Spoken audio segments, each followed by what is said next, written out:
2 years ago, from my research, I'm convinced it's much more serious than that. It's more than a loose-knit network. It is a conspiracy.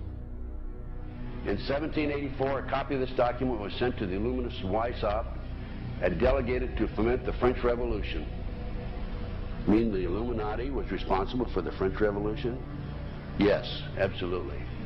The courier was struck dead by lightning as he rode through Ratisbon on his way from Frankfurt to Paris. What about a little divine intervention there, huh? The police found the subversive documents on his body and turned them over to the proper government authorities. After careful study of the plot, the Bavarian government ordered the police to raid Weishaupt's newly organized lodges of the Grand Orient and the homes of some of the most influential associates, including the castle of Baron Basen-Sonderdorf. Additional evidence thus obtained convinced the authorities that documents were a genuine copy of a conspiracy by which the Synagogue of Satan had controlled the Illuminati at the top, planned to use wars and revolutions to bring about the establishment of one kind or another of a one-world government, the powers of which they intended to usurp as soon as it was established. In 1785, the Bavarian government outlawed the Illuminati and closed the lodges of the Grand Orient. In 1786, they published the details of the conspiracy.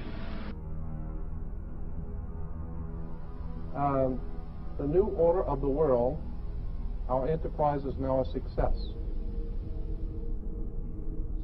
He said these blind slaves say they are free and highly educated, even as they march behind, notice this word, signs. Have you ever taken time to analyze a sign or a billboard or a logo?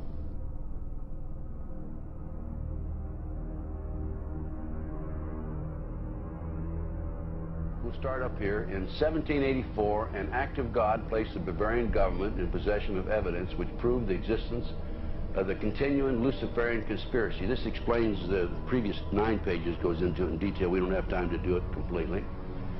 Conspiracy. Adam Weishaupt, a Jesuit-trained professor of canon law, defected from Christianity and embraced the Luciferian ideology while teaching at Ingolstadt University. In 1770, the money lenders who had recently organized the House of Rothschild retained him to revise and modernize the age-old protocols designed to give the Synagogue of Satan ultimate world domination so they can impose the Luciferian ideology upon what remains of the human race after the final social cataclysm by use of satanic despotism. Weishaupt completed his task on May the 1st, 1776. It's a communist holiday, isn't it? May 1, 1776. The plan required the destruction of all existing governments and religions. In 1776, Weishaupt organized the Illuminati to put the plot into execution. The word Illuminati is derived from Lucifer and means holders of the light.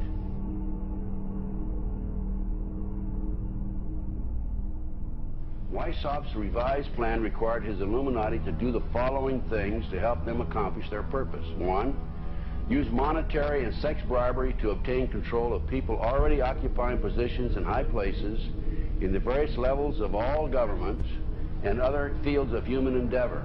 Once an influential person had fallen for the lies, deceits, and temptations of the Illuminati, they were to be held in bondage by application of political and other forms of blackmail and threats of financial ruin, public exposure, and physical harm, and even death to themselves and their loved ones. Number 12, told those present that they must use their wealth to have candidates chosen to public office who would be obedient to their demands and would be used as pawns in the game by the men behind the scenes.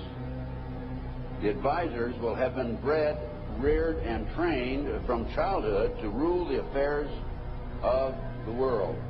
Number 13, control the press. Number 16, infiltrate into the secret Freemasonry to be used for their purposes. That's been documented many times. Number 17, expound the value of systematic deception, use high-sounding slogans and phrases, and advocate lavish promises to the masses, even though they cannot be kept. I will not forget the wound to our country and those who inflicted it. I will not yield. I will not rest I will not relent in waging this struggle for freedom and security for the American people. So I don't know where he is. Nor do, you know, I just don't spend that much time on him. We will not tire, we will not falter, and we will not fail.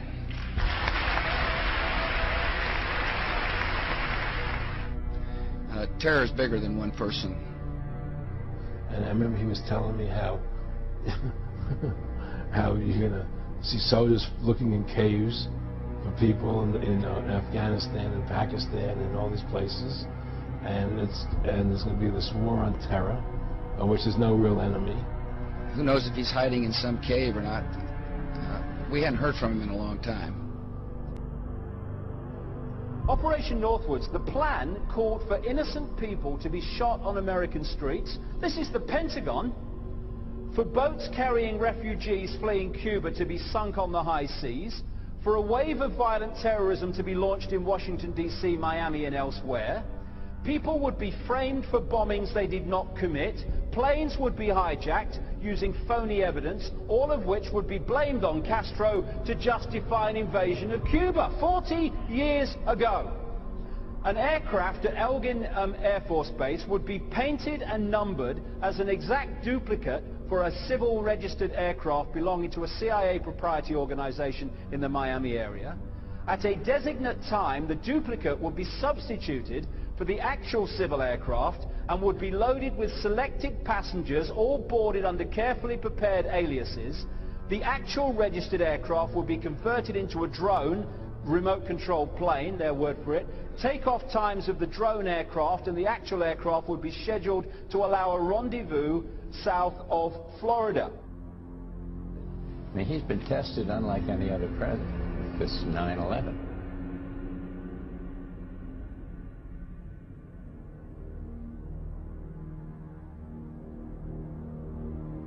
We have in this past year made great progress in ending the long era of conflict and Cold War. We have before us the opportunity to forge for ourselves and for future generations a new world order, a world where the rule of law, not the law of the jungle, governs the conduct of nations. When we are successful, and we will be.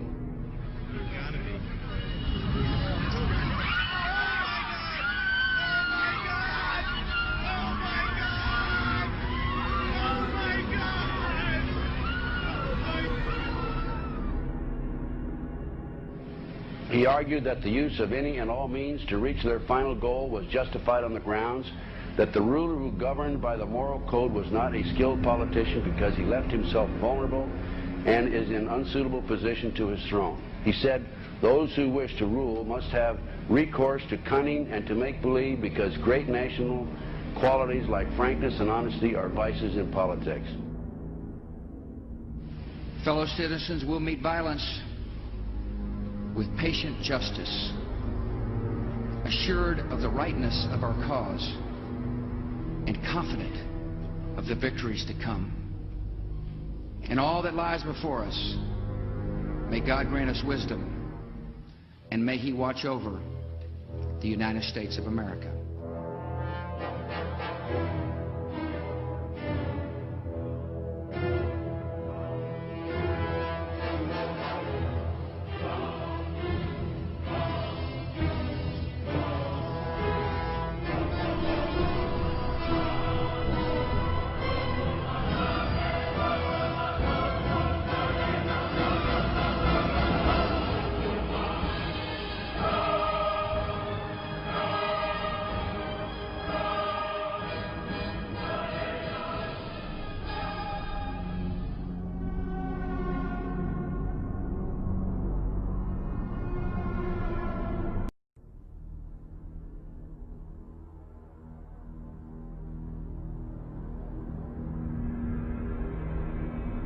Union Banking Corporation was liquidated by the U.S. government, and Prescott Bush received $1.5 million for his holdings in his Nazi business, and that was the beginning of the Bush family fortune for all intents and purposes.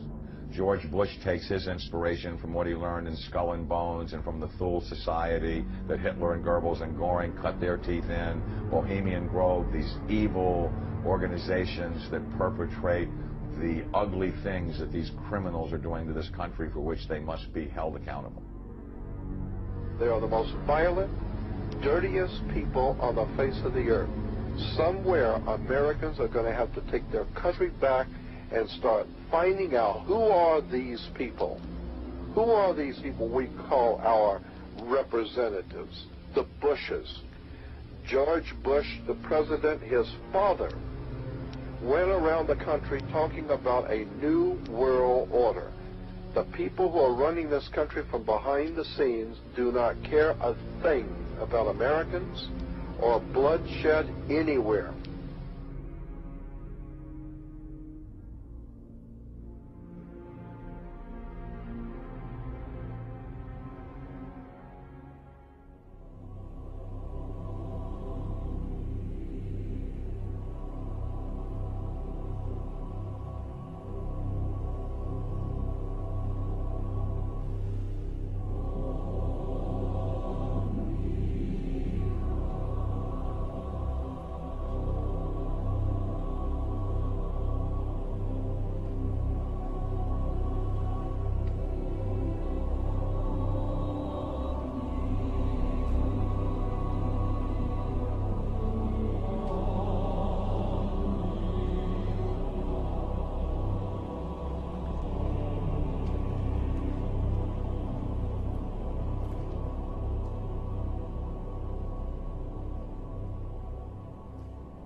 You were both in Skull and Bones, the secret society.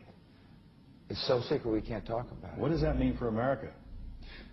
The conspiracy theorists are going to go wild. I'm sure they are. I don't know. I haven't seen the web. Number 322. Sir.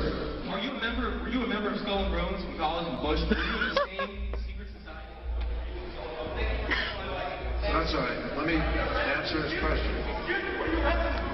Whoa, don't chase me. I can't do anything.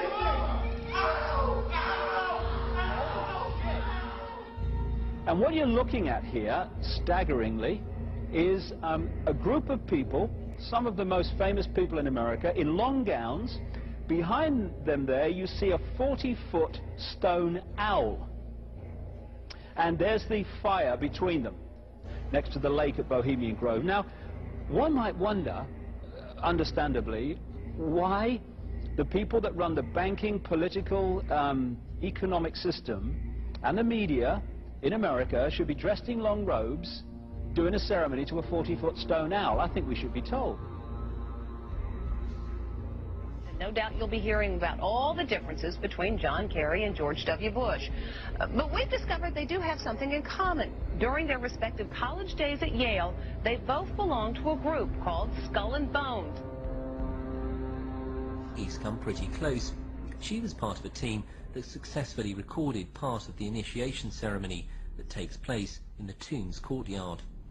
Okay, you have the doorway here. Yeah. Okay, then to the right you have a hedge, and then you have an evergreen tree. If you follow that line straight back, courtyard's in there. Okay. So that's where they have the ceremonies in the outdoor part of it. Part of it was indoors, so we only got to see the outdoor part. Right. We only got to, and to listen to the outdoor part. God only knows what went on indoors. And what did you hear? What was it you know? You managed to get this unique it was access to it. disgusting. It was gross. I mean, they were pretending to murder people. And what was the tone of it, though? Was it jokey or was it quite... No, it wasn't jokey at all. It was sick. It's about the only way I can describe it. It was sick.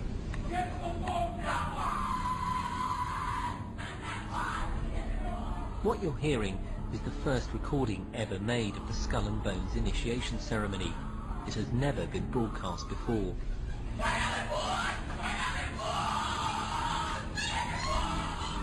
15 new members of the club are being introduced into the macabre rituals of Skull and Bones by the senior students who are about to graduate. The club has what some might see as a strange fascination with death, skulls and bones. There's the chants too, difficult to hear first of all, but including the devil equals death and death equals death.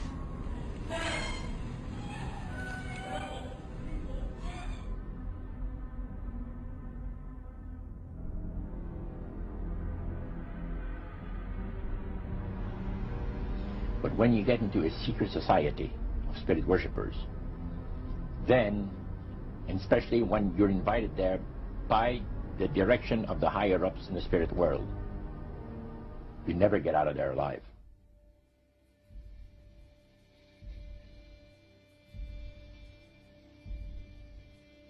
And he told us, he says, look, we worship spirits. We worship Lucifer and all his angels. They're just as beautiful as they did before they were cast out of heaven. He says there was a misunderstanding in the whole thing. He said among the inhabitants of the galaxies. And he says our master was misunderstood. And they always praise the great master, Satan, as a super intelligent being that he is, beautiful to behold. And if he ever appears to you, you won't be able to look upon him because it'll be too bright.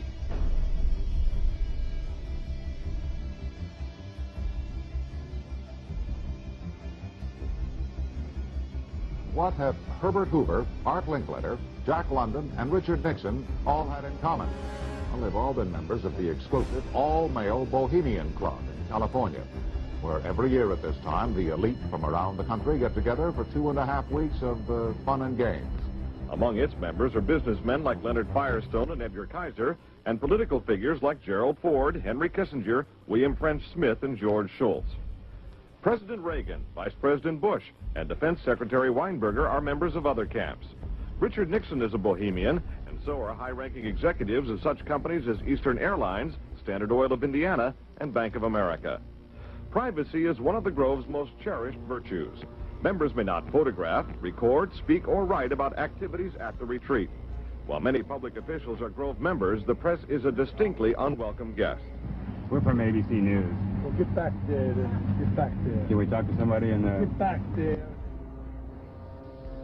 You see, for over 120-plus years in Northern California, in Sonoma County, on a 2,700-acre secluded redwood grove, leaders from around the world, prime ministers, chancellors, presidents, governors, again, the heads of industry, banking, academia, the media, Hollywood, travel there to engage in bizarre, ancient Canaanite, Luciferian, Babylon mystery religion ceremonies.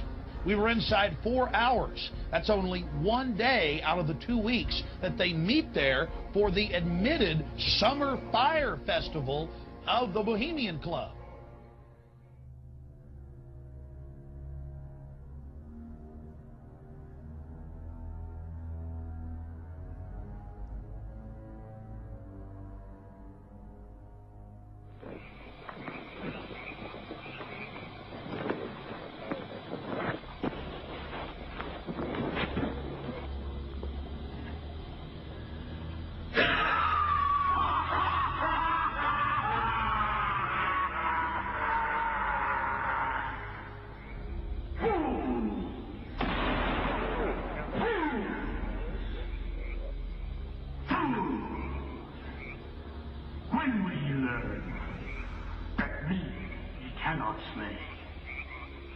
Year after year, he burned me in this grove, lifting your puny shouts of triumph to the stars.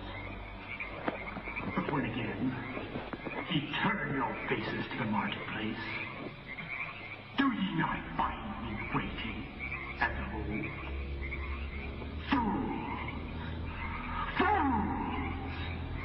Fools to dream ye conquer care! Thou mocking spirit, it is not all a dream. We know thou waitest for us, year after year, within this happy grove. Our fellowship bans thee for a space. Thy malevolence which would pursue us here has lost its power under these friendly trees. So shall we burn thee once again this night, and flames that eat thine effigy, we shall read the sign, Midsummer sets us free. Ye shall burn me once again!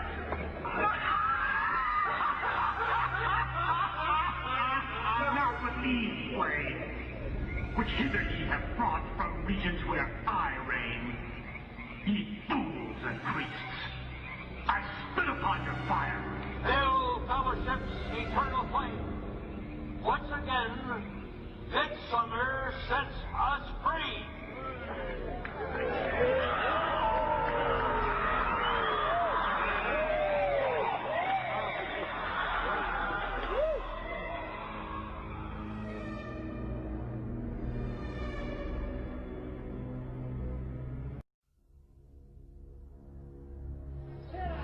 The Bohemian Club,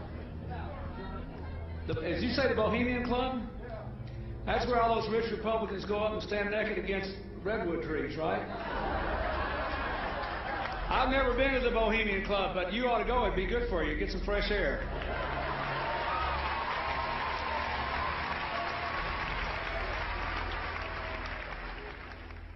One last question. I read a Washington Times article many years ago where you had a comment about the organization, and then now it's been in the Wall Street Journal, it's been in a lot of different newspapers, and that's the Bohemian Grove. And back in, what was it, 1996, when you joined as a Clinton advisor, the Republicans were criticizing you, oh, what about Bohemian Grove? And then you countered them by saying, hey, I don't run around in the woods naked. What did that mean? Here is the before-mentioned Washington Times article where he said, I didn't run around naked like they do. I don't know what quote you're referring to. I'm not aware of any quote like that. Listen, I am a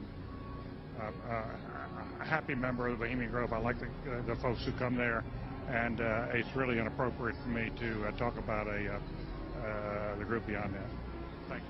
Have you been there for the ceremony with the cremation of care? Frankly, I don't think that's something I need to talk to you about. Really? That's right. Well, I'm Alex Jones, and I snuck in there in 2000. I'm the guy that blew it wide open and got the video. It's been on national TV. Well, I disrespect you for that. You do? I do. But there's a lot of big public officials going in there. Don't we deserve to know? I don't know anything about you, and I don't know anything about your film. But if you go in there with an understanding, you violated that understanding by releasing that film, and I don't respect you for that. Really? I'm sorry. You took an understanding when you went in there that you would not do that film. And did you have an understanding when you went in there? No. Did you crash it? Yes. Yeah, and it has no trespassing signs there too, doesn't it? No, they put them up after. Oh, I'm I sorry. Just walked in. I'm sorry, sir. I've been there before. I know what the circumstances are, and I'm sorry you violated the understandings. That was not a gentlemanly thing to do. But what about the ritual? Is the ritual genuinely?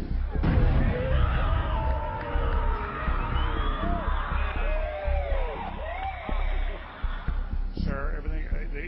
I don't owe you this comment. I know.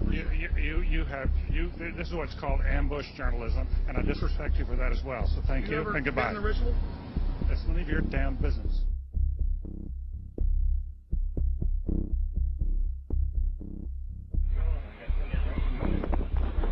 Wow.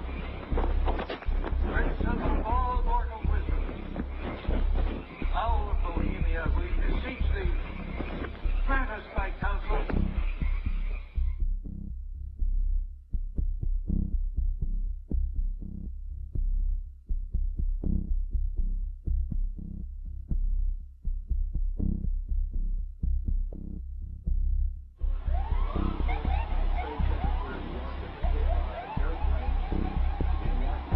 Oh, my God. Oh, my God. Oh, my God. Oh, my God. Oh, my God. I told you.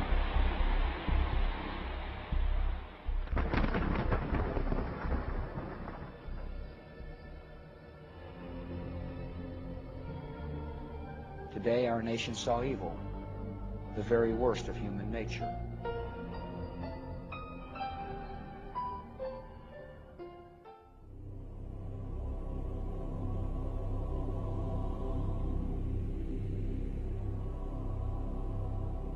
They had exactly the same agenda, and that was for bringing in this New World Order.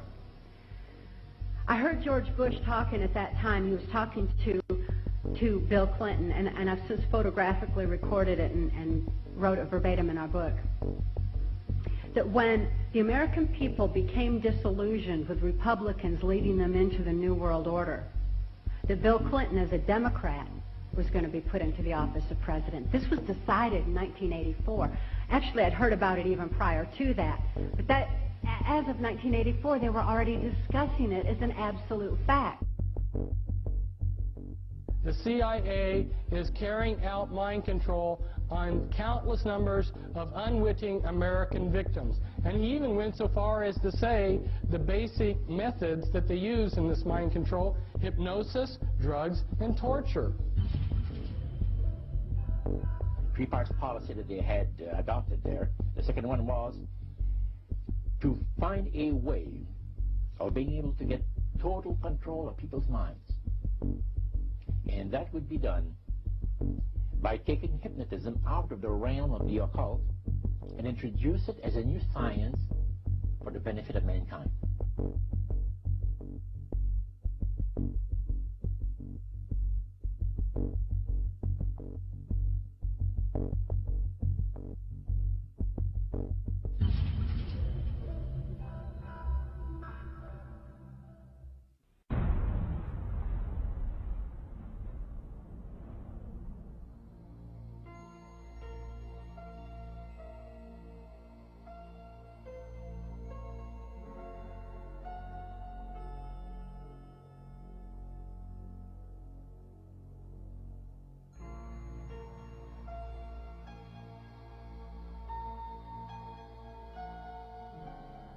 Reflecting a policy of genocide either against the Tibetan people themselves or against their culture.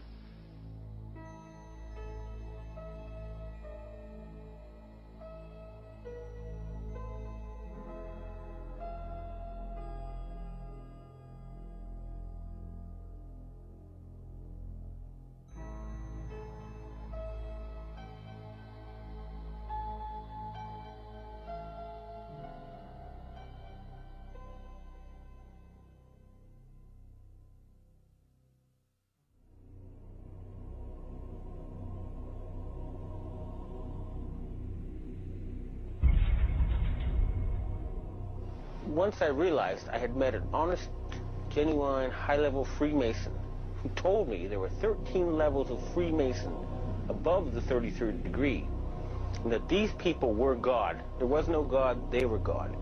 So I asked them about their plans to kill people, and they said, yes, there are too many people on the planet.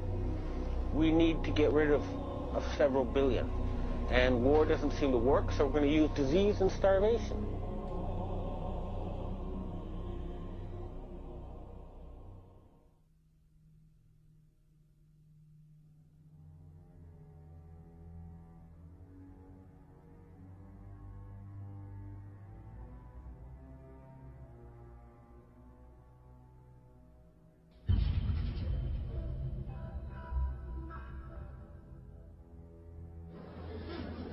He knew what was happening, and he attempted to warn us when he left office. He told us, quite bluntly and in no uncertain terms, to beware of the military-industrial complex. And who is the military-industrial complex? It is the members of the Council on Foreign Relations, and since the inception of the Trilateral Commission as well. I'm not, the Council on Foreign Relations, I don't know if I'm an official member. I've spoken there before.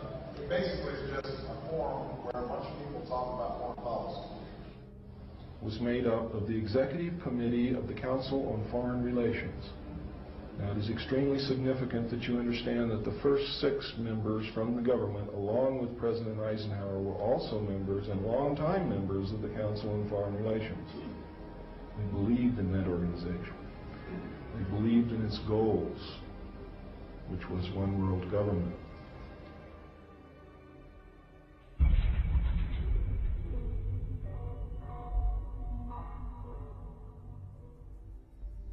Number 15, create industrial depression and financial panic, unemployment, hunger, shortage of food. Use this to control the masses or the mobs, and use the mobs to wipe out all those who dare to stand in the way. Well, I'll tell you right now, every expert I've talked to is talking about food shortage. And it's coming, I'm convinced. What were they? Because I'd never seen anything like that. And his statement was that if he told me I would be one of few people in Madison, Georgia that knew about them. And he says they're disposable coffins, and they were stacked, he told me 15 high.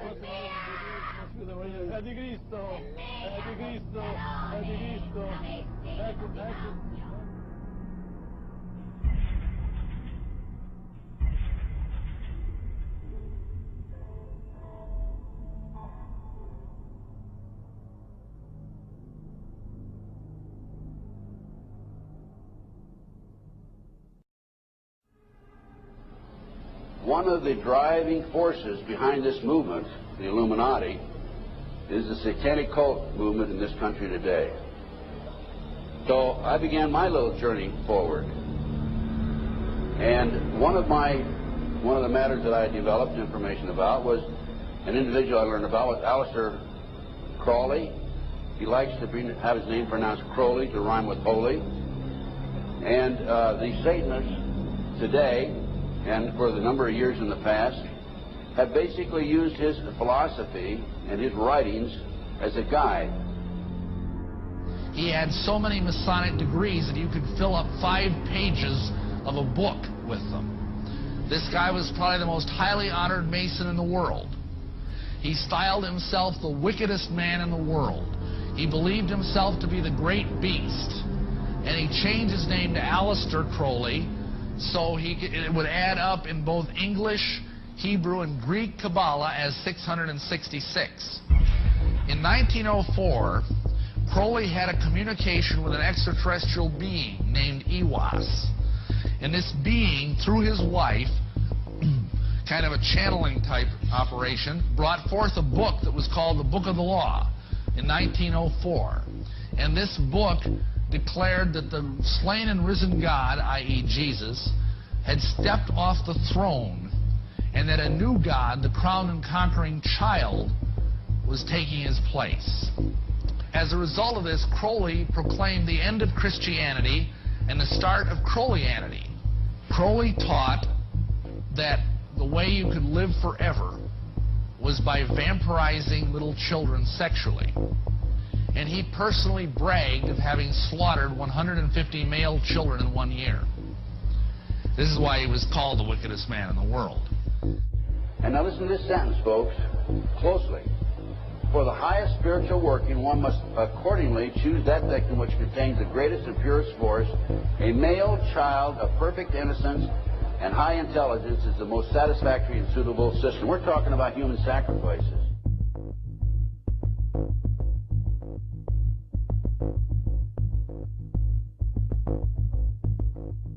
And they'd also drug them up, and they'd take a sacrificial knife and they'd start from the chest and move all the way down to your abdomen.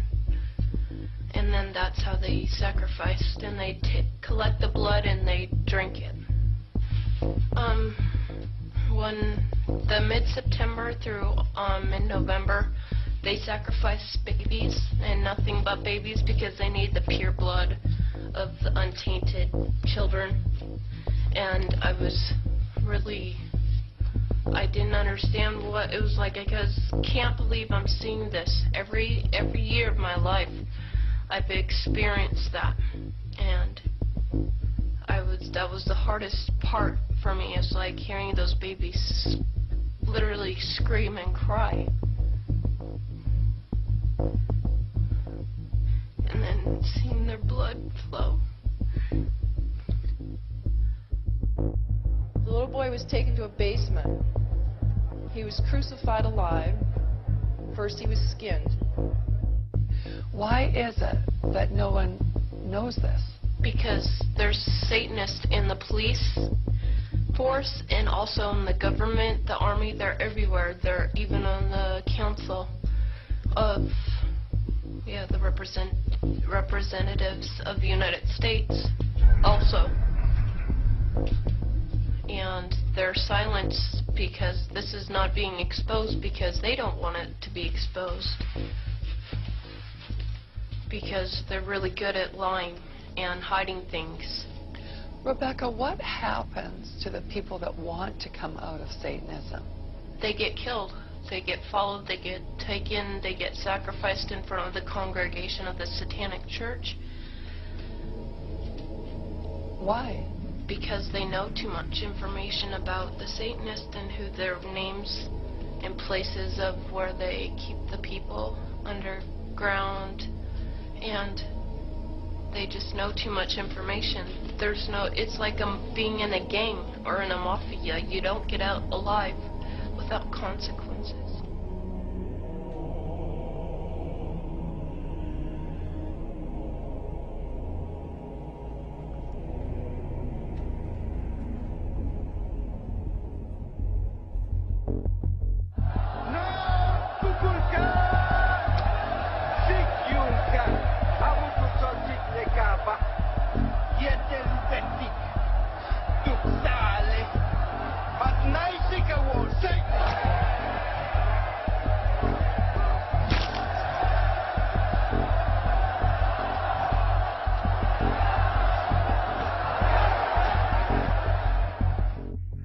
Control the world by bankrupting their own businesses. The Illuminati owns most, I would say 99 9/10 of the stores that you walk into and shop and the gas stations you go to. And they are going to destroy them on purpose. And the idea of taking over is to bankrupt the whole world where nothing is of any value and the currency does not exist anywhere, and then come back and solve all the problems.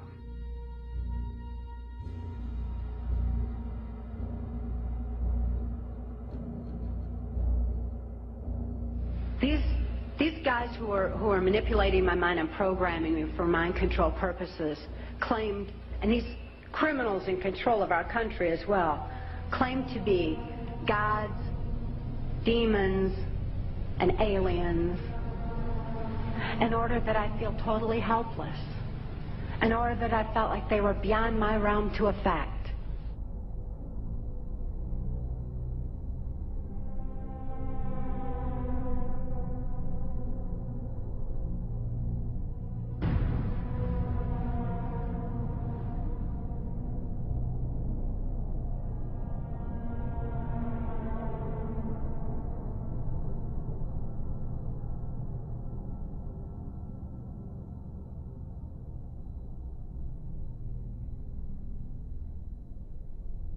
Why do they keep the aliens in a Faraday-shielded environment?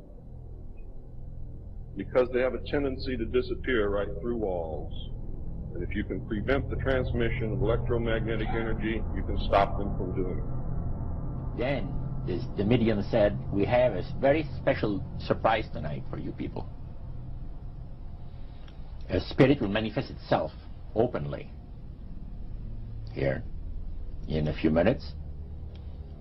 And right through the wall. Now the lights weren't terribly bright, but they were like living room lights. A couple of floor lamps, and maybe some of these. And that translucent being seemed to come right out of the wall. How did you feel right at that moment? It's almost like my heart stopped a little bit. You know, very weird feeling. It was a lady in a beautiful evening gown, swirling. And she said to Mary, my dear sister, you are so wonderful to have asked for me.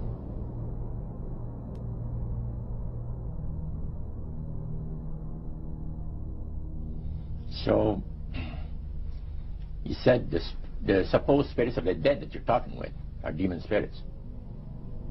They're fallen angels. They're beautiful beings. Just set it out, just like that. Oh, yeah. It didn't make you uneasy when he said they were Well, demons? it shocked you a little bit, you know. Something that you first hear mentioned to you. He said, you guys have got a great future ahead of you. Because we've been told, the high priest of our society, secret society, has been told that the master has very special plans for you to. Now, what did he mean by the master? Satan. She said that she was made successful in her singing career by a dear friend of hers that was the same age as she, and died when she was 18 years of age. And Loretta was trying to get into the singing world, you know, but she says, I had no success at all.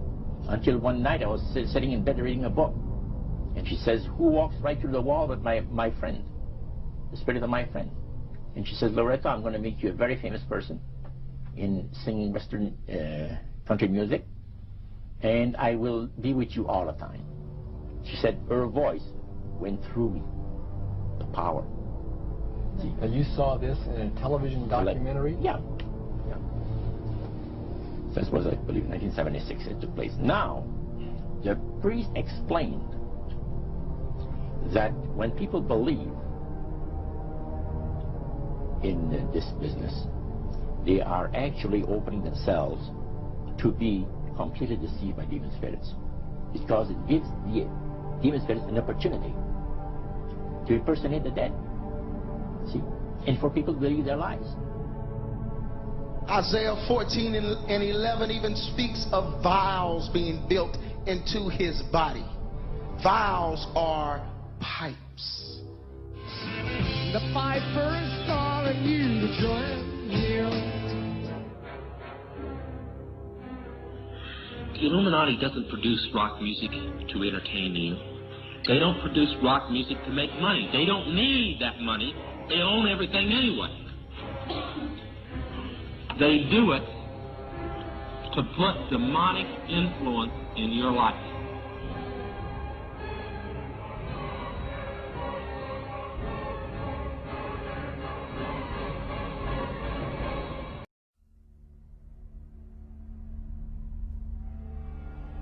Prominent men, meeting in secret, who directed the course of civilization, are recorded in the writings of all people. The oldest is the Brotherhood of the Snake, also called the Brotherhood of the Dragon, and it still exists under many different names. The Brotherhood of the Snake is devoted to guarding the secrets of the ages and to the recognition of Lucifer as the one and only true God. If you do not believe in God, Lucifer, or Satan, you must understand that there are great masses of people who do. And their beliefs and actions based upon those beliefs will affect me. The important fact to remember is that the leaders of both the right and the left are a small, hard core of men who have been and still are Illuminists or members of the Brotherhood. They may have been or may be members of the Christian or Jewish religion, but that is only to further their own ends. They are and always have been Luciferian and internationalist. They give allegiance to no particular nation, although they have used, on occasion, nationalism to further their causes. Their only concern is to gain greater economic and political power. The ultimate objective of the leaders of both groups is identical. They are determined to win for themselves undisputed control of the wealth, natural resources, and manpower of the entire planet. They intend to turn the world into their conception of a Luciferian totalitarian socialist state. In the process, they will eliminate all Christians, Jews, and atheists. You have just learned one, but only one, of the great mysteries. But now it had to change. Lucifer says we have to make sure that people, humans, get to believe that Satan and his angels do not really exist.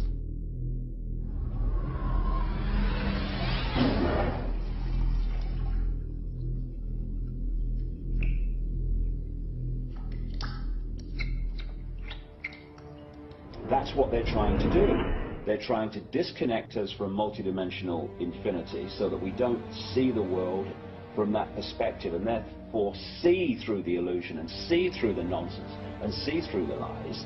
And then once they've disconnected people, they then program this lower level of our consciousness with a reality that suits them.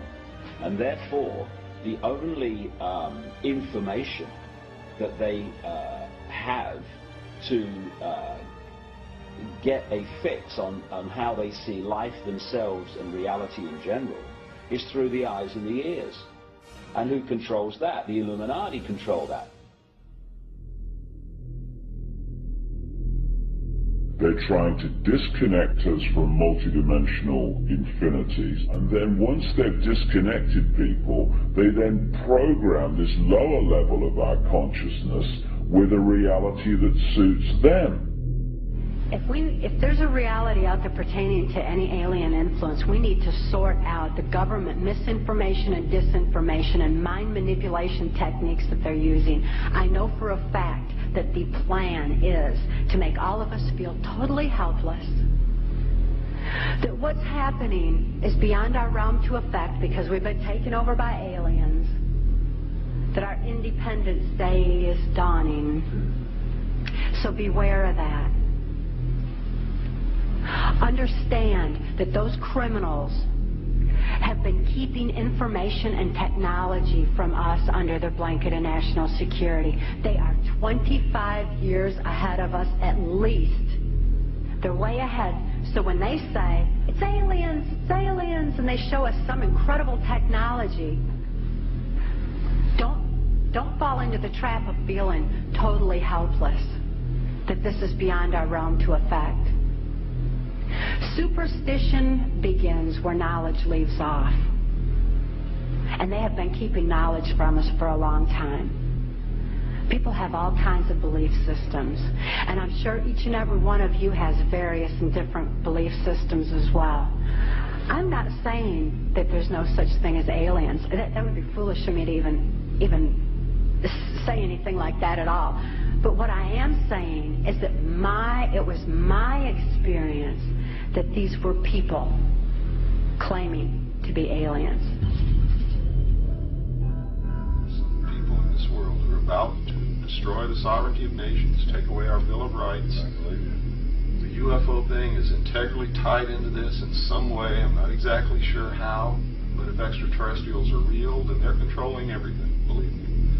If they're not real, they're being used as a threat from without to scare people into coming into this one world global unity of humanity in order to face that external threat. But in the process, we're going to lose. The ordinary man will lose. You need to understand, disinformation is deliberate deceit to hide other things. And so there's so much of that. And some of it is surprisingly well-sponsored disinformation. I'm going to sum up this talk and mention an overview of the alien agenda. The alien agenda is really decimate the planet, to take the remaining human subjects as slaves, and the aliens would use this planet for their own means. My question I'd like to ask is this: if the aliens have a 1,200 IQ, can speak all these languages, and are so powerful, what prevents them from just taking over? Well, it's a good question. We're an alien species to them, and our germs have a tendency to kill them. They're also a dying race, and they're in far worse condition than anybody with the worst case of terminal cancer. They are in need of us to some degree. And some of it is surprisingly well-sponsored disinformation. So I think my question is actually to Clifford Stone. You said that you had seen aliens on a craft that had crashed. I wondered if you could describe what they looked like. I could, but it would probably take a whole lot of time. The reason I state that, when I got out in 1989, we had cataloged 57 different species. You have individuals that look very much like you and myself that could walk among us and you wouldn't even notice the difference.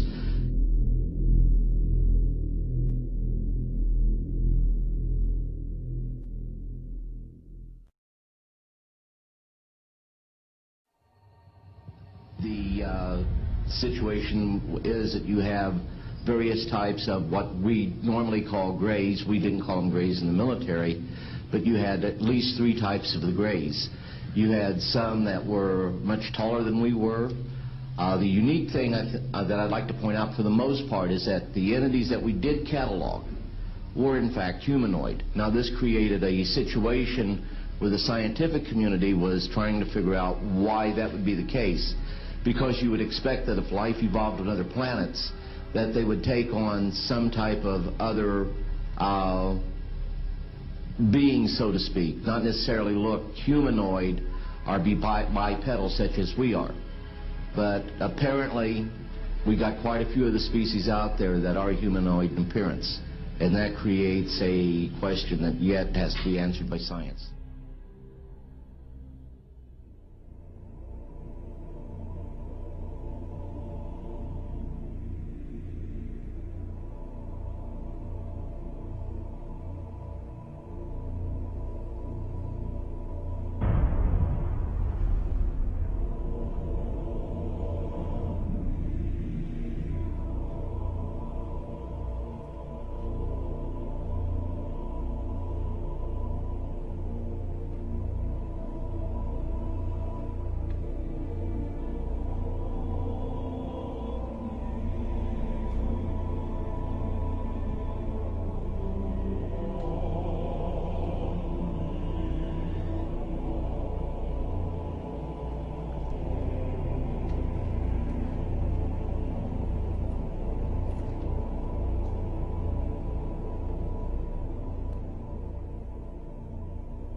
Does that explain some of the visual glances of these things?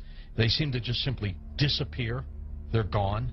Exactly. I mean, they're appearing out of nowhere and then disappearing right in front of people. And that's why scientists who have no axes to grind, they just say that it doesn't make that much sense. And also, if they're just trying to observe us, to take account of what we're doing on Earth, I mean, after a while, after so many months or years or centuries, it kind of gets old. They either would take us over, or they've already discovered all the information they need to know about Earthlings, and so they're just going to take us over or make first contact and just sort of do what they need to do next. To endlessly observe us, it doesn't make any sense.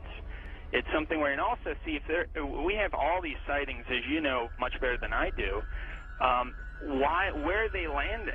We don't see them getting out to get anything to drink or to eat. We don't see them. They've never tried to make contact with any large amount of people in a major city, and so this doesn't. And also all the endless medical procedures that the people who have claimed to have been abducted. Why the endless medical procedures? I mean, if we're talking about such an advanced race of alien beings, they don't need to do that over and over and over again. Interesting perspective. Let's talk about some of the facts out there of evidence that may support your conclusion that the UFOs are spiritual phenomena, not physical, like so many other people also believe. What can we pinpoint again? Well, again, it's something where you cannot have a material or a physical being penetrating the ground, penetrating the water, appearing in front of people, then disappearing instantly, and then also changing colors, sometimes only when they're accelerating, with every color in the spectrum has been reported. Many UFOs coming and making one UFO breaking apart and then going into multiple UFOs. It doesn't make sense. And then not only just that, but to get into the fact of how far they're traveling and the speeds that they would have to travel, and just the other problems with cosmic dust and traveling at the speed of light, and then running into those bits of cosmic dust, the explosions that would be created, the amount of energy that would be consumed and traveling from these distances.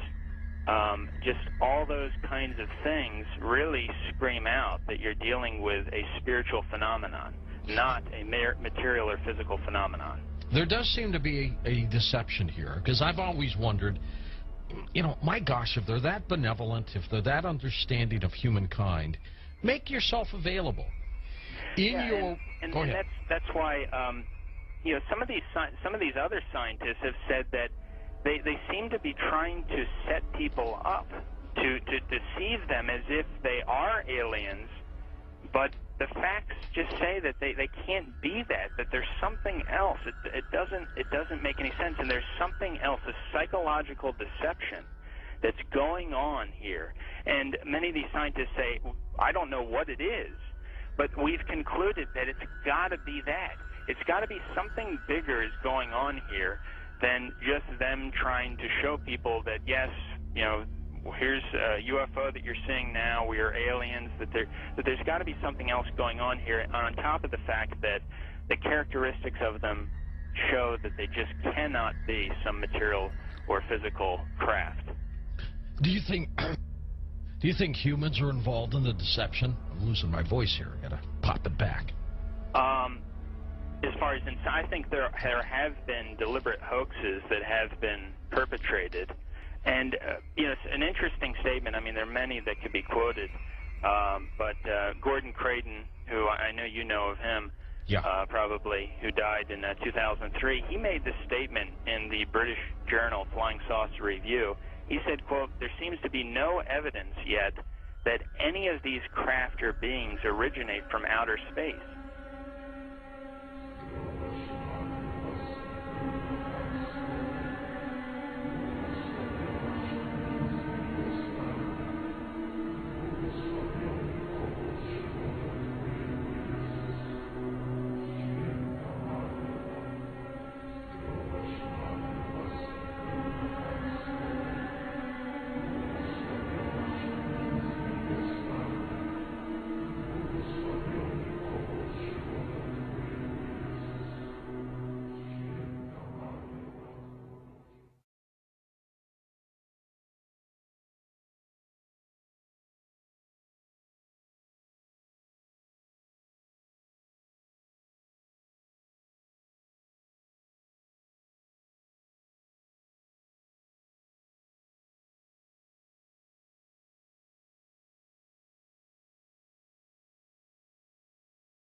They appear to have the ability to materialize and dematerialize without a trace.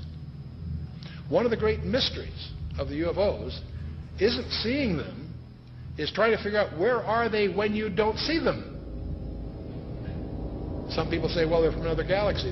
Most physicists will debunk that for lots of reasons. They seem to pose that way, but for lots of, if they came, you know, if there are that many coming from another galaxy, you think you'd sense the traffic.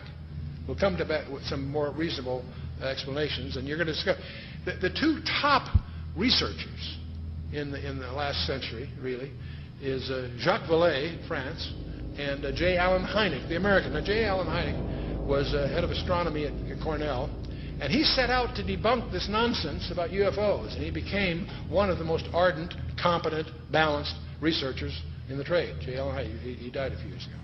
both of these respected researchers came to the conclusion that they're not intergalactic for lots of physics. There are a lot of physics rebuttals to that conjecture.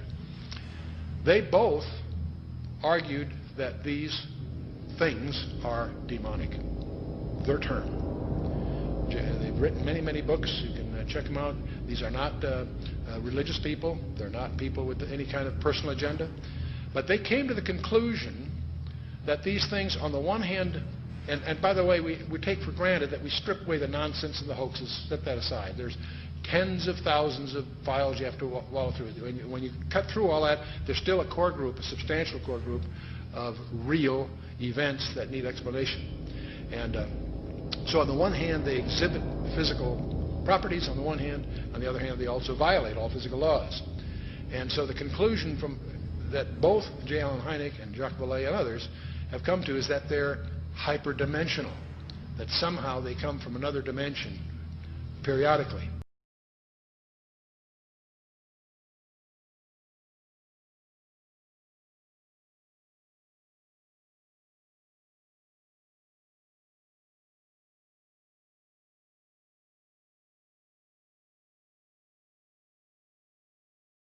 That these creatures are hyperdimensional. They're not from some other galaxy. They also both concluded they're hostile because they pretend to be... Franklin, we see a long line, a couple of star-like things, and a lot of things swimming in the foreground. Can you describe what you're seeing? Well, the long line is a tether, and there's a little bit of debris that kind of flies with us, and it's illuminated by the sun at such low angle. So there's a lot of stray light, and it's getting washed out quickly, but Claude is trying to do a quick, good job here adjusting the cameras. It wasn't until a few years ago that I really started to get into researching all this information, looking at, going through thousands of pages of information about UFOs that just confirmed, what I had already believed about this phenomenon. That I believe the evidence clearly points that they are, in fact, demons. And, there are others, Brother Michael, who are now beginning to believe that as well. So you're not out there all by yourself anymore. So these demons would make them then spiritual phenomenon. I would take it, right? Yeah, I think when you look at it, there's certain characteristics that everyone will agree has been seen and demonstrated also by these UFOs, such as they penetrate the ground, they penetrate water, they disappear in front of people, they appear right in front of people. One person will see a UFO and the person next to them will not see the UFO. They change colors, sometimes only one accelerating. They change shape, they change size. Many people have made the comment that they seem like they're alive almost. And so these are all characteristics of something that's not a physical or material being or construction. It's got to be something that's a spiritual phenomenon with those kinds of characteristics.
Somewhere between 1% and 3% various polls agree, somewhere between 1 and 3% of Americans claim that they have had an abduction experience. That's over 5 million people, or in that neighborhood. Not a few thousand deranged people, not a few, disaffected. This is, we'll talk a little more about this. This is a very, very disturbing phenomenon in the counseling profession. Now, part of the problem of the UFOs is they have some paradoxical behavior. On the one hand, they're seen by multiple competent witnesses. They are plotted on radar, sometimes multiple radars simultaneously. They leave tangible traces on the ground, sometimes radiation, evidence of burning, and other things. So they are apparently real in the sense of being physical, on the one hand. There are photographs. Sometimes they show up on photographs, sometimes they don't. But here's the problem. While they seem to be tangible on the one hand, they exhibit behavior that can't possibly be physical. They can go in excess of 6,000 miles per hour without sonic booms. What on earth does that mean? I'd like to know how they do that trick. They've been plotted making right-angle turns at over 16,000 miles an hour. That defies the laws of physics. That's now perhaps the most disturbing thing of all. They appear to have the ability to materialize and dematerialize without a trace. In his book, Secrets of the UFOs, ufologist Don Elkins made the following observation. I have found that some people can achieve the contact phenomenon simply by being hypnotized, and the same general message permeates over 90% of the millions of words received by thousands of people around the world. No one knows what hypnosis is. No one knows what goes on in the mind. It's an altered state of consciousness like yogis and witch doctors have been practicing. It loosens the normal connection between your spirit and your brain, and of course if the hypnotist can control you, make all kinds of suggestions, make you think things are happening that are not happening, make you think you have powers that you don't, experiences that you haven't, even implant memories. Other beings, if there are other minds out there, they could also do the same thing.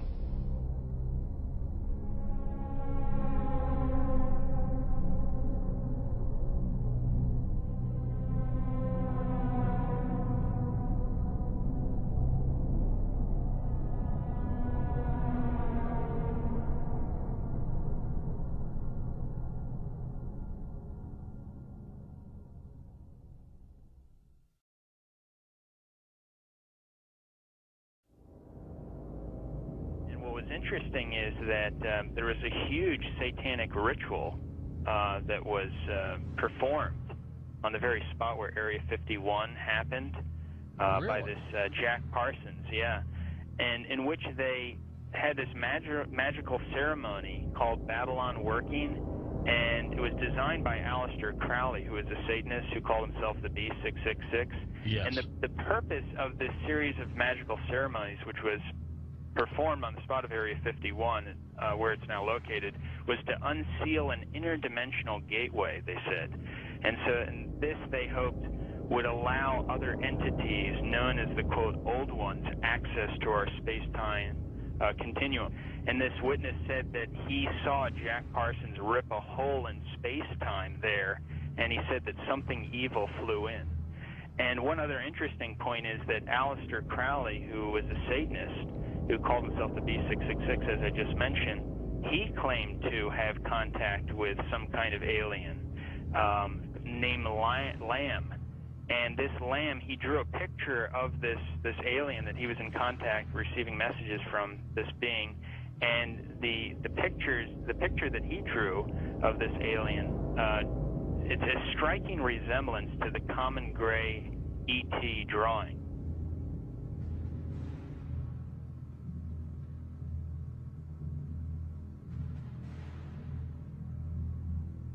And obviously they have the secret base there where advanced aircraft is being tested. And so it's not one or the other, it's actually both.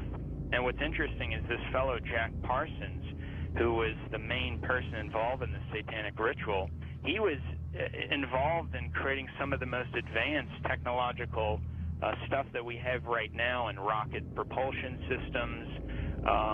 He was even involved with a lot of stuff that NASA does. They even named a crater on the moon. It's called the Parsons Crater. It was named after Jack Parsons. Right. So you see all the connections here.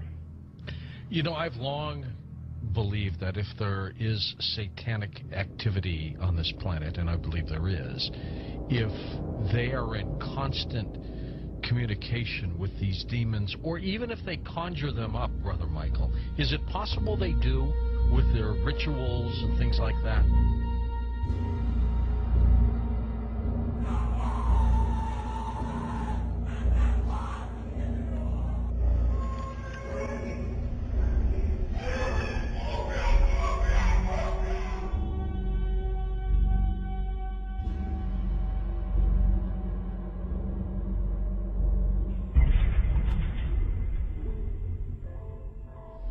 The chief advisor to Queen Elizabeth I, Sir John Dee, he was a Kabbalistic black magician. He had gone to the continent and learned from the top Jewish Kabbalists black magic, and he was the chief advisor in the British Empire. And he created Enochian magic and the Enochian language, which the Illuminati, which are hiding behind the Jehovah's Witness headquarters, they use Enochian rituals. Sir John Dee conjured up demons or angels, okay, with his black magic. The beings that he conjured up, there were pictures drawn of them, and they look identical to what we call gray aliens. Okay, I tell you something. And then I visit with debriefing people that came out of high levels of the Illuminati, and these different types of aliens are participating in Illuminati rituals.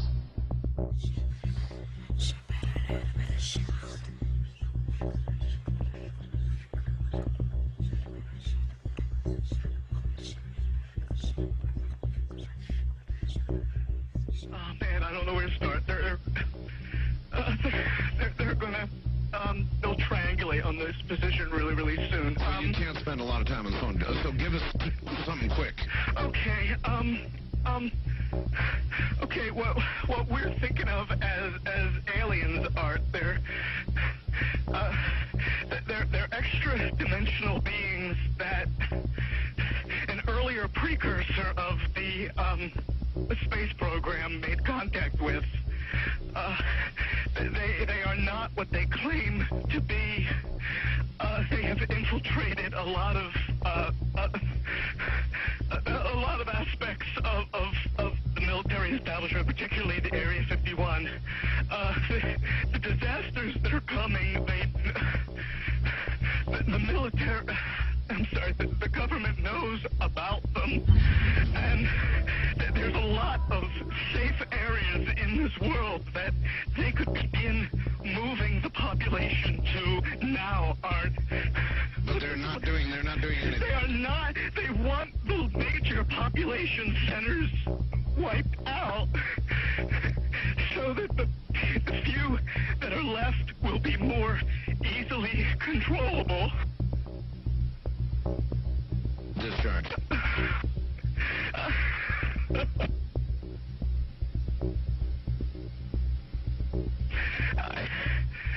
I started getting...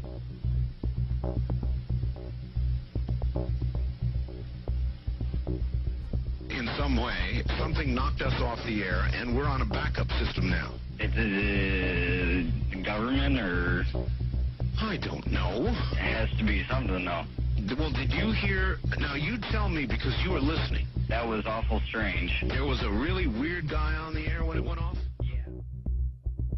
Hello? You didn't disconnect me before, did you? Were you on earlier tonight?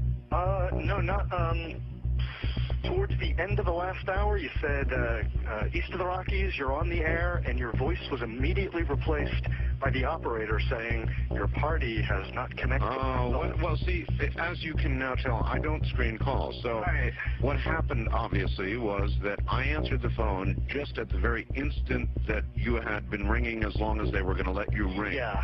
And so that occurs, obviously. Sometimes I go to a line and it's dead and nobody's there, and that's what's happened. You know, we just were on the cusp there. Anyway, I'm glad you made it back through. Yeah, you got all my paranoia buttons running. I always get very nervous when I call you. I'm Brian. I hung up on you last week. I see. And I just figured, damn the torpedoes. I'll just do this and let the chips fall where they will. All right. Everybody, I am the Area 51 caller. That's my statement, and let you or whatever tear it apart. You claim you're the Area 51 caller? I am the man. How do you account for the fact, Area 51 caller, okay, that part of the way through your spiel, the satellite went down? I have no idea, and it scared the heebie-jeebies out of me that night. I've called a number of times on your specialty line nights doing different, kind of wacky characters, and I didn't know what you wanted me to do. I knew it was very difficult for me to prove to you, but I just thank you for your patience in dealing with me.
I pray that her mind may be opened to her.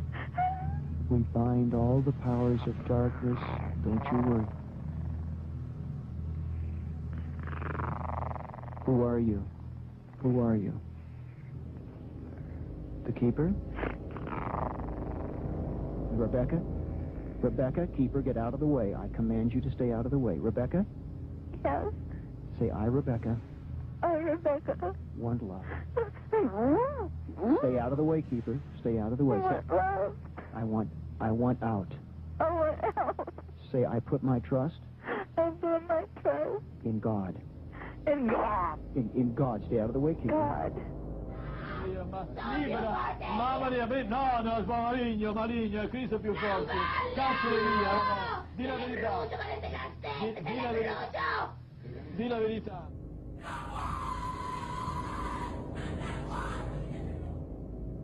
So what they're doing, in effect, is using the secret society network they've set up to manipulate these bodies into power, but in doing so, they're putting themselves into power because they're controlling the mental and emotional processes of these vehicles.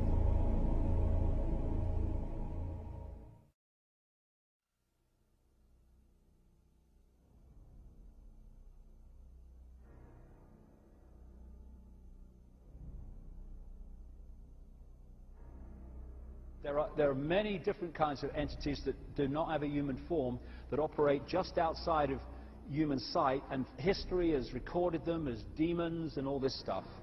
But the reptilian part of it seems to be very significant to the controlling systems on the planet today.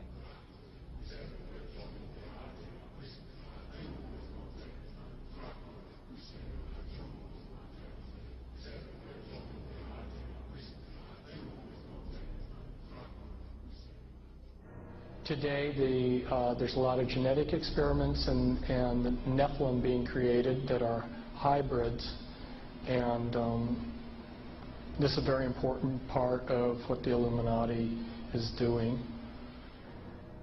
And they have been intermarrying with what the public calls aliens.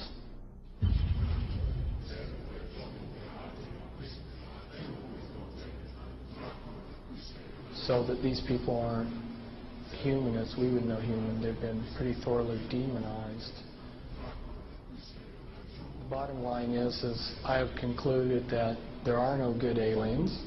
The aliens are demons, and we've got a mixture going on of demons and flesh and blood, and we've also got other genetic experiments.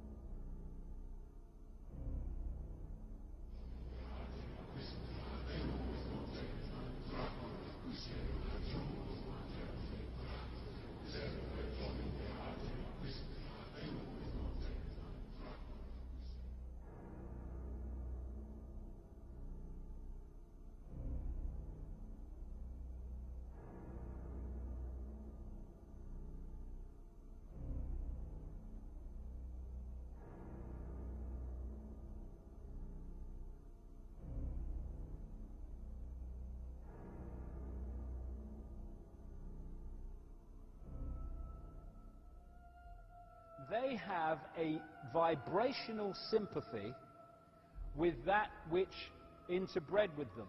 And this doesn't have to be physical interbreeding either. Remember, a demon, get the little spooky picture. There are a fallen angel, an unclean spirit. They can assume any form or go into anything. I have concluded that there are no good aliens. The aliens are demons.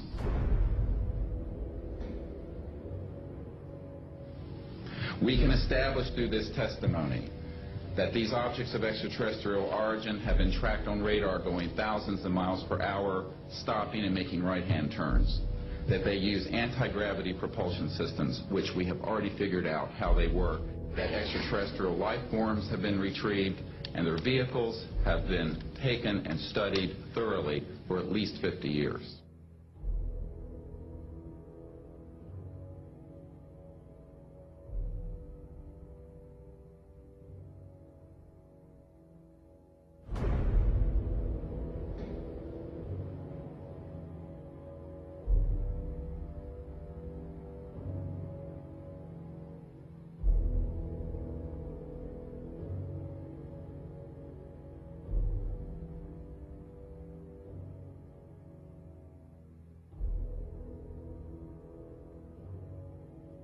It's human nature to want to believe in some race of benevolent space brothers that will come and save us from ourselves. But it's not logical, and you can't make it work any way you look at it. This grand plan is going to take people are going to eat the stuff. Because it says spirits, demon spirits, will declare themselves to be inhabitants of far distant planets in the galaxies that are coming to warn the inhabitants of planet Earth of the impending destruction of the planet unless something seriously proper is done to avoid it.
Some might call it a power lunch, but it sounded more like a reunion of brothers.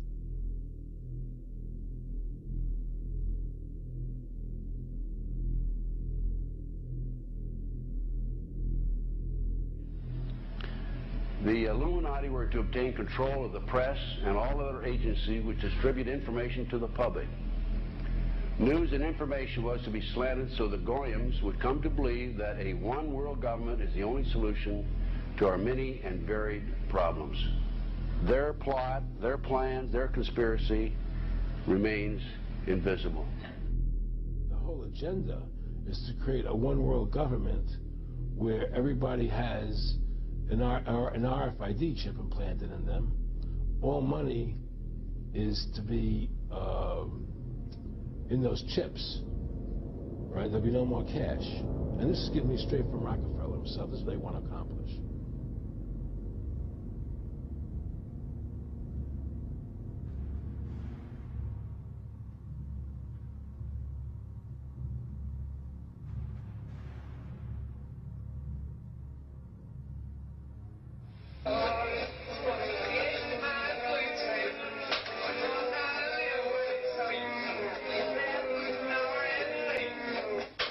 And then he says at the end of this is he will give you 666.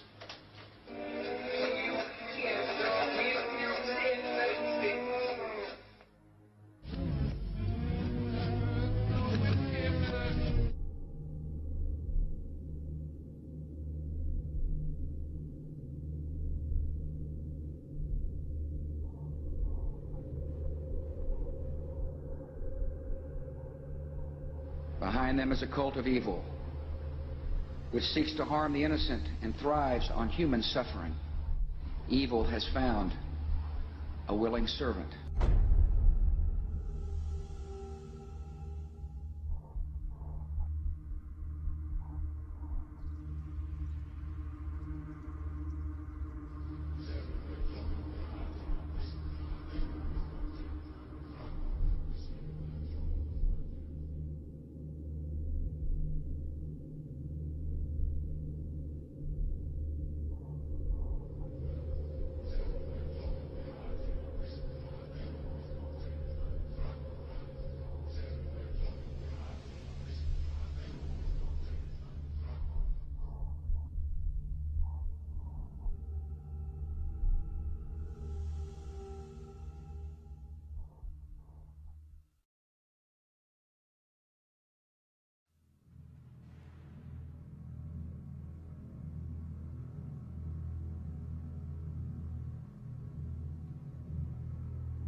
So you make a list of hypotheses. This is obviously not a natural phenomenon, and the extraterrestrial explanation seemed to be the best one. Why shouldn't we know that there's got to be life throughout the universe? So why shouldn't it be able to come here, especially since there must be civilizations there that are thousands, if not millions of years ahead of us? But then, as you get more and more data, you realize that's not what the witnesses are describing. What the witnesses are describing is something that, in many cases, comes out of nowhere, disappears into nowhere. There are cases of objects becoming transparent on the spot, physical objects, material objects. And I have no question that people have said, well, Vallée doesn't believe this is physical. Well, of course it is physical. It's material at some times, but it can also change shape. It can also merge with other objects, and it can also disappear on the spot. Well, if it does that, then it could be from anywhere, anytime.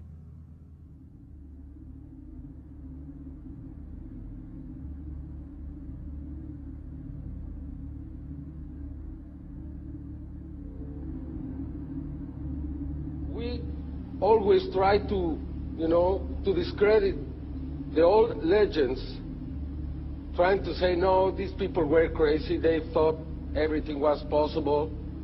But now we have the videos, and that's the big difference.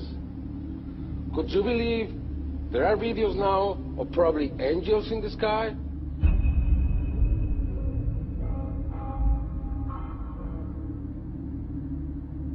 And then I started looking at some of the things that didn't fit. And one of the things that I had to ask is, when did this actually start? Every UFO book starts with, on June 24, 1947, Kenneth Arnold saw something about Ukrainians and so on. Well, that's not really true. I mean, we have data from the 30s and the 20s and from 1896 and 1897 all over the United States, and then you can go back in history. And many people don't want to hear that. They want to hear that this is, if you follow the first level extraterrestrial theory, then ETs, discovered us when the atom bomb went off and they came here to study us. Well, that's not what the data says. So when did it start? And I found an enormous wealth of data going back to medieval times and even before. Of course, as you go back in history, you lose the cultural context, and it's harder to understand the data. But in medieval times, there were records, especially the records of the church, that were kept very, very carefully about strange phenomena. The skeptics are always saying, well, give us your best case and we'll take it apart. There is no such thing as one best case in any field. You have to look at an accumulation of cases and look for patterns, and then that's how the phenomenon reveals itself to you. And for a long period of time, or for a period of time, I believed it was extraterrestrial. I now believe it is interdimensional, the phenomena. In other words, we're looking at so-called spirit beings from another dimension. And I back this up in the new book by equating it to ancient manuscripts where these beings manifested to human beings and what their reactions were, and then comparing it to reactions present day of people who have had encounters, and the similarities are striking. First of all, you say to yourself, why would let's say anyone deliberately crash saucers in Roswell, New Mexico, and then allow the bodies to be retrieved? What are these bodies, in fact? And it took me a long time to figure this out. And this is a theory, okay? There's a difference between the grays, the little guys, right, that we see that have now been enculturated with the big black slanted eyes that are about 4 feet tall. All right, those, let's just call them the grays because pretty much everyone knows them as grays. But there's another creature which people and abductees talk about that they see on board the ships, and these are tall beings, and they assume different forms. Sometimes they can appear as reptilian, other times they can appear as insectoid, other times they can appear as Nordic. In other words, in my opinion, they're shapeshifters. Now, why would I say that? What backs it up? There's a scripture, once again, from our spiritual handbook, which says that basically fallen angels can appear as angels of light if they so choose. Okay. They can appear as angels of light if they so choose. That's a shapeshifter, but it shapeshifts. It can appear as whatever it wants to appear. Insectoid, reptilian, who knows what the thing really looks like. In my opinion, it's probably a reptilian. Apparently there was some sort of a confrontation, there was some sort of a war between these beings, sides were drawn up, and we're kind of like, we're almost like cannon fodder in a way. This unseen war, which is happening in another dimension all around us that we don't see.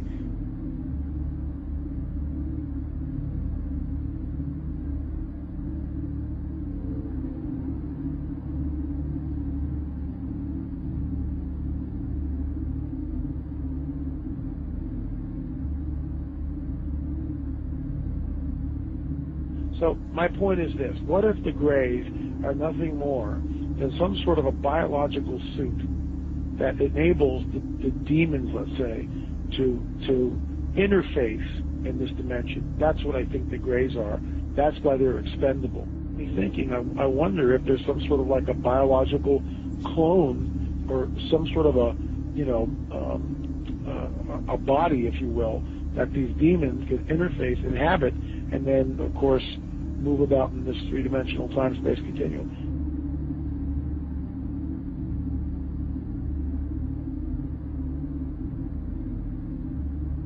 When you go go back and you read the Book of Enoch, which, by the way, is found on the Dead Sea Scrolls, it amplifies the mischief that these fallen angels got into in and around the time of Genesis 6, which is why it was a global flood, because the Nephilim were on the earth, and these guys were all over the earth. And some of these skeletons that have been unearthed, specifically in Turkey, were over 30 feet tall. As we pushed west in Ohio and different places, they found mounds, and they would do primitive archaeological digs. And this is documented. I'm not making this stuff up. They found skeletons, oftentimes, that reached over 9 feet in length, with 6 fingers, 6 toes, and red hair. Now, one of the great mysteries of the West is what happened to these giants. There was nearly 60 skeletons brought out of this cave, but today they're nowhere to be found. Is it that there is some kind of archaeological cover-up that has occurred here?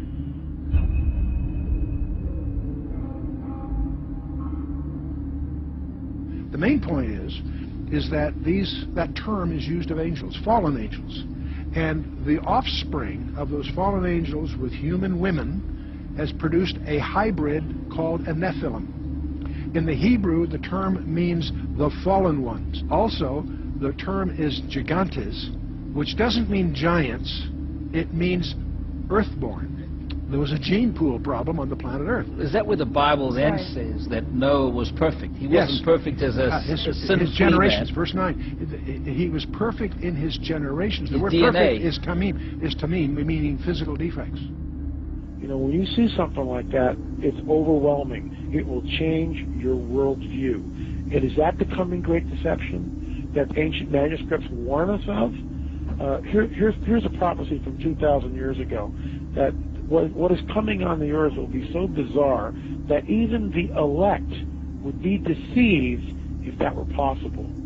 An object videotaped by many and seen by thousands over several nights in the Arizona sky in 1997. Major sighting here.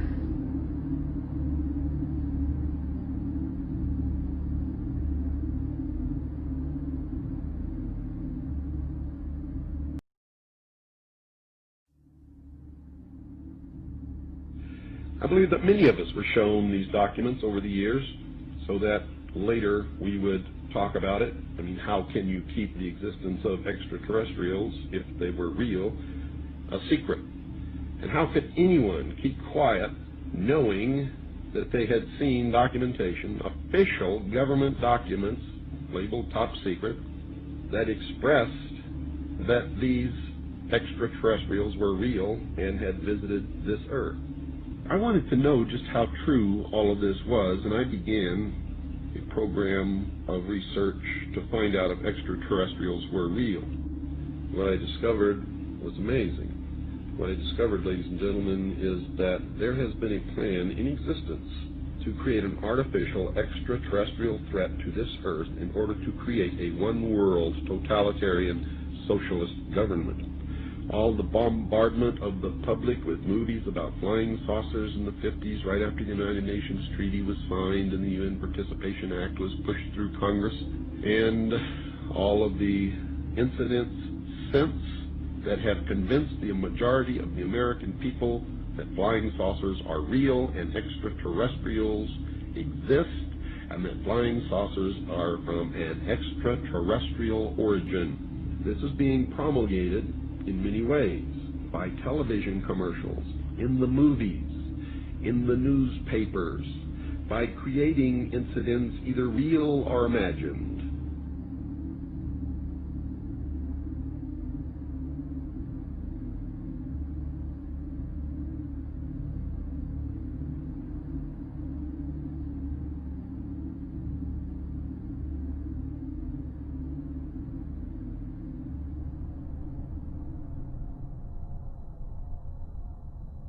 I mean, how can a nuts and bolts spacecraft, you know, two objects that are supposed to be made of metallic steel, fly into each other at thousands of kilometers an hour, become one object and then fly off in another direction? He says the UFOs do not seem to exist as tangible manufactured objects. They do not conform to the natural laws of our environment. They seem to be nothing more than transmogrifications tailoring themselves to our abilities to understand. The thousands of contacts with the entities indicate that they are liars and put-on artists. The UFO manifestations seem to be, by and large, merely minor variations of the old-age demonological phenomenon.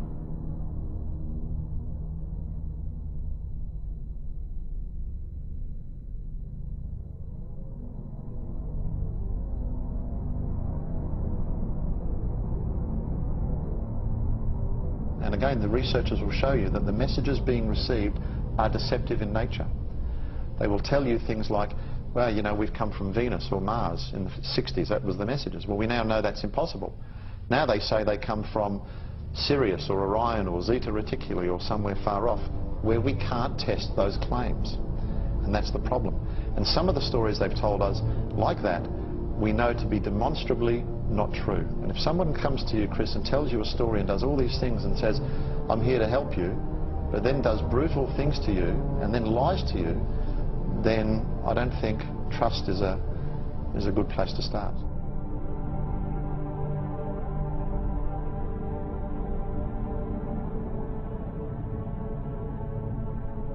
There is no evidence, I wish to emphasize, that these life forms from elsewhere are hostile towards us.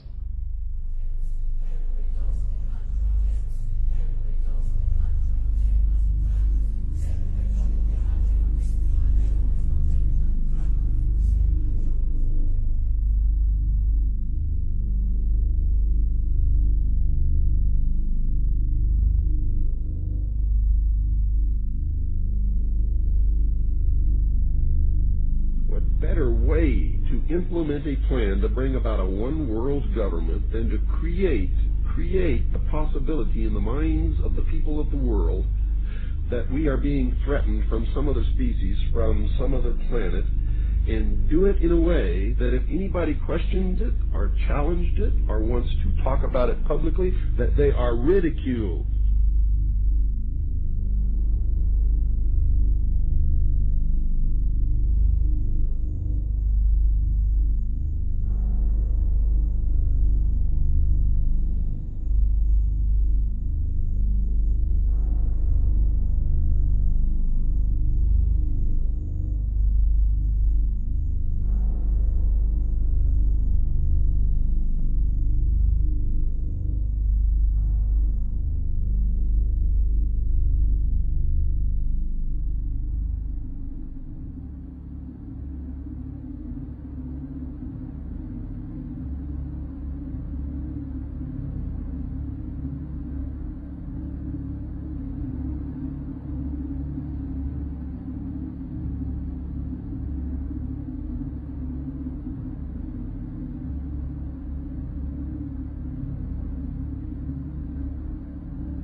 My mind balked at the idea of believing that maybe all of my friends and all the bloods, innocent blood spilled by all my friends, and they had died at the hands, on the altar of corporate greed by a bunch of occultists.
because people have asked me in the past, quite rightly, I understand it, why would someone give their life to this conspiracy, this global takeover, in 1500 or 1650 or 1820, when they knew they were never going to be around to actually see it happen, which is what they're trying to do now, playing the cards they're playing now? The answer to that is they were just vehicles. These entities are the common force passing through history.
In other words, demons can inhabit a person. Then you also must know that demons can and do inhabit inanimate objects. I've seen it happen over and over again.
凌晨3点22分14秒时，一个直径1米多的光球从空中落到了洛阳镇欧凯电器有限公司厂门里侧。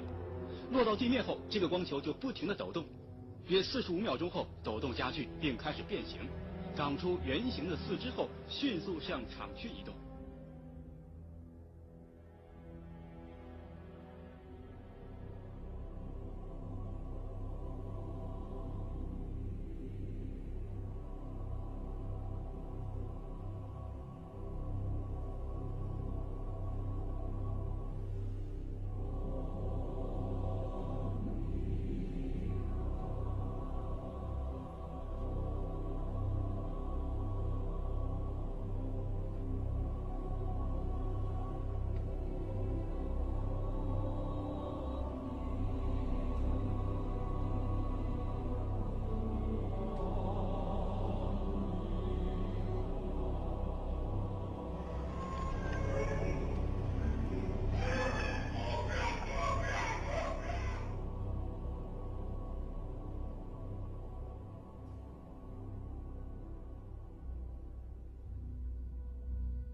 And said you're going to see guys going into caves looking for looking for people that they're never going to find.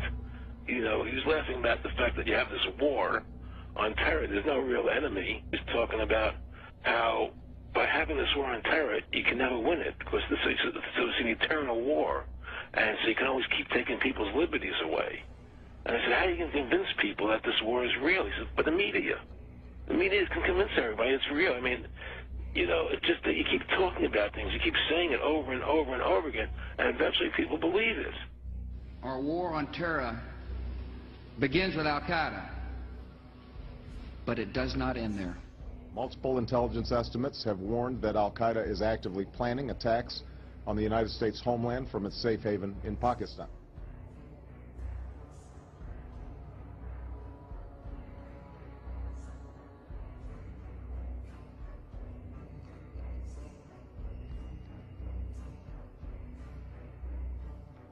The last time you had an actual president was Kennedy. Ladies and gentlemen, the very word secrecy is repugnant in a free and open society. And we are, as a people, inherently and historically opposed to secret societies, to secret oaths, and to secret proceedings. Even today, there is little value in ensuring the survival of our nation if our traditions do not survive with it. And there is very grave danger, for we are opposed around the world by a monolithic and ruthless conspiracy that relies primarily on covert means for expanding its sphere of influence, on infiltration instead of invasion, on subversion instead of elections, on intimidation instead of free choice, on guerrillas by night instead of armies by day. It is a system which has conscripted vast human and material resources into the building of a tightly knit, highly efficient machine that combines military, diplomatic, intelligence, economic, scientific, and political operations. Its preparations are concealed, not published. Its mistakes are buried, not headlined. Its dissenters are silenced, not praised. No expenditure is questioned, no rumor is printed, no secret is revealed. But I am asking your help in the tremendous task of informing and alerting the American people, confident that with your help, man will be what he was born to be, free and independent.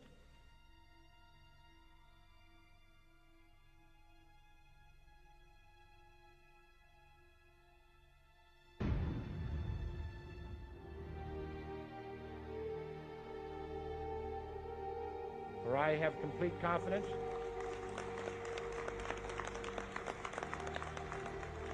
in the response and dedication of our citizens whenever they are fully informed. When we are successful, and we will be. And we will be.